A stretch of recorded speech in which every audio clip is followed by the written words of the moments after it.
ही guys, इस video के अंदर हम दो इंपॉर्टेंट टर्म्स के बारे में पढ़ने जा रहे हैं under sales of goods act. That is हमारी फर्स्ट टर्म है कंडीशंस। कंडीशंस बेसिकली ऐसी कुछ इसेंशियल टर्म्स होती हैं एंड प्रोमिसेस होते हैं जो कोई भी कॉन्ट्रैक्ट का फंडामेंटल पार्ट होते हैं, ताकि हम कोई भी अगर हमें गुड्स को सेल करना है या सर्विसेज को सेल करना है तो हम इजीली उसे कर सकें। यानी कि कंडीशंस को अगर ईजी लैंग्वेज में बताया तो ये कुछ ऐसी टर्म्स हैं जो कि नेसेसरी होती हैं, इंपॉर्टेंट होती हैं, काफ़ी ज़्यादा ज़रूरी होती हैं। इसके बिना कोई भी कॉन्ट्रैक्ट नहीं बन सकता। ठीक है, अब जो कंडीशंस हैं वो काफ़ी ज़्यादा क्रूशियल है, इतना तो हमें पता चल गया कि इंपॉर्टेंट होते हैं। साथ ही साथ कंडीशंस का फुलफिल करा जाना भी काफ़ी ज़्यादा अनिवार्य होता है किसी भी कॉन्ट्रैक्ट के लिए। अगर हम कंडीशंस को फुलफिल करते हैं तभी वो जो कॉन्ट्रैक्ट होता है वो वैलिड माना जाएगा, एंड अगर कोई भी कंडीशंस फुलफिल नहीं होगी तो उस कॉन्ट्रैक्ट को वैलिड कंसिडर नहीं करा जाता।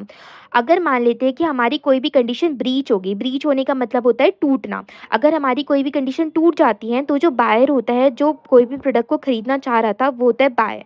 तो जो बायर होता है उसके पास ये राइट होता है कि वो गुड्स को खरीदने से रिजेक्ट कर सकता है, यानी कि मना कर सकता है कि मेरे को गुड्स नहीं खरीदना क्योंकि आपने XYZ जो कंडीशन थी वो ब्रीच करी, अपनी कंडीशन तोड़ी है।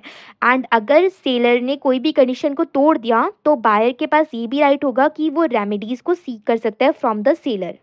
नाउ अगर हम बात करते हैं वारंटी की, तो वारंटी का मतलब होते हैं सेकेंडरी टर्म्स। यानी कि हमने कंडीशंस के बारे में बात करी थी, तो जो कंडीशंस थी हमारी इसेंशियल टर्म्स थी, इंपॉर्टेंट टर्म्स थी। लेकिन अगर हम वारंटीज़ के बारे में बात करते हैं तो जो वारंटी होता है वो हमारी सेकेंडरी टर्म्स होती हैं, एंड ये भी कुछ ऐसे प्रोमिस होते हैं। बट यहाँ पर जो है इनका फुलफिल करा जाना या ना करा जाना वो डिपेंड करता है, यानी कि ज़रूरी नहीं है कि आपको वारंटी को फुलफिल करना ही करना है।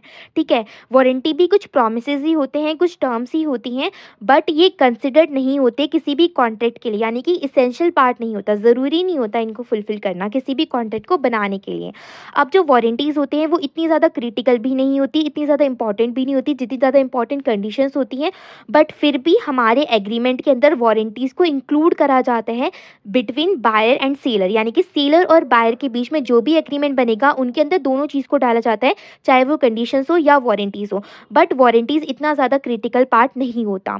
ठीक है, अगर वारंटी को ब्रीच करा गया, अगर वारंटी को तोड़ा गया, तो उस केस में जो बायर होता है वो सिर्फ़ और सिर्फ़ कंपेंसेशन ले सकता है, यानी कि भुगतान ले सकता है, उनका कुछ भी नुकसान का भुगतान ले सकता है, या फिर अगर कोई भी बायर को डैमेज हुआ है तो उसके बिहाफ़ पे वो कंपेंसेशन ले सकता है सेलर से। बट यहाँ पर उसके पास कोई भी ऐसा राइट नहीं होता कि वो गुड्स को रिजेक्ट करे, यानी कि उसे गुड्स को एक्सेप्ट करना ही करना पड़ता है। बल्कि अगर उसका कोई डैमेज वगैरह हुआ है तो वो उसके खिलाफ़ क्या ले सकता है, कंपेंसेशन ले सकता है। नाउ अब इन दोनों के बीच में क्या डिफरेंस होता है, अगर आपको डिफरेंस क्लियर होंगे तो आपको इजीली पता चल जाएगा कंडीशन क्या होती है, वारंटीज क्या होती है। फर्स्ट डिफरेंस आता है हमारे इंपॉर्टेंस। जो कंडीशंस है, अभी मैंने जिससे बताया था, कंडीशंस हमारी क्रूशियल और इसेंशियल टर्म्स होती हैं जो काफ़ी ज़्यादा अनिवार्य होती हैं, एंड कोई भी कॉन्ट्रैक्ट को बनाने के लिए हमें कंडीशंस को फुलफिल करना ही करना पड़ता है। तो जो कंडीशन की इंपॉर्टेंट है वो काफ़ी ज़्यादा है। लेकिन अगर हम वारंटीज़ के बारे में बात करें तो जो वारंटीज़ होती हैं वो लेस सिग्निफिकेंट टर्म्स होती हैं, एंड इतनी ज़्यादा इसेंशियल भी नहीं होती किसी भी कॉन्ट्रैक्ट या फिर एग्रीमेंट को बनाने के लिए। Second point of difference is remedies, यानी कि अगर कोई भी कंडीशन को ब्रीच करा गया, अगर मान लो किसी भी पर्सन ने कंडीशन को तोड़ दिया, तो बायर के पास इस केस में ये अधिकार होता है कि वो गुड्स को लेने से मना कर सकता है एंड रेमेडीज को सीक कर सकता है, जैसे कि वो रिफंड मांग सकता है कि मुझे मेरे पैसे वापस कर दो, या फिर वो कह सकते हैं कि ये प्रोडक्ट आपका ऐसा था तो मैं ये प्रोडक्ट नहीं लूंगा, मुझे इसके बदले रिप्लेस करके दूसरा प्रोडक्ट दो। ठीक है, लेकिन अगर वारंटी को ब्रीच करा, वारंटी को किसी ने तोड़ा है, तो इस केस में जो बायर होता है वो सिर्फ और सिर्फ कंपेंसेशन मांग सकता है, या फिर डैमेजेस अगर कोई भी उसने झेले हैं तो उसकी बिहाफ पर भी वो कंपेंसेशन ले सकता है सेलर से। लेकिन इस केस में बायर के पास कोई भी ऐसा राइट नहीं होता कि वो गुड्स को लेने से मना कर दे।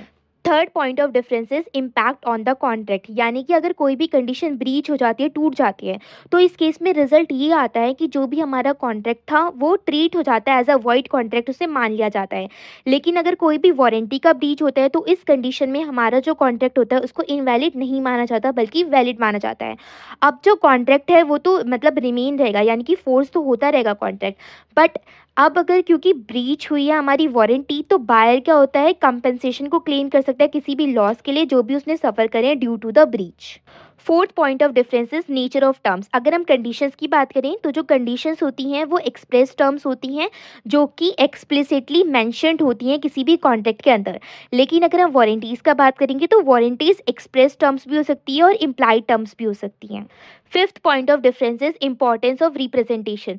जो कंडीशंस होती हैं उसको इस तरीके से कंसिडर करा जाता है कि ये रिप्रेजेंटेशंस हैं जो कि सेलर के थ्रू बनाई जाती हैं, लेकिन जो वारंटीज होती हैं उनको इस तरीके से कंसिडर करा जाता है कि ये कुछ ऐसे प्रोमिस होते हैं जो कि सेलर बनाता है in regard of the quality, performance या फिर कैरेक्टरिस्टिक्स ऑफ द गुड्स।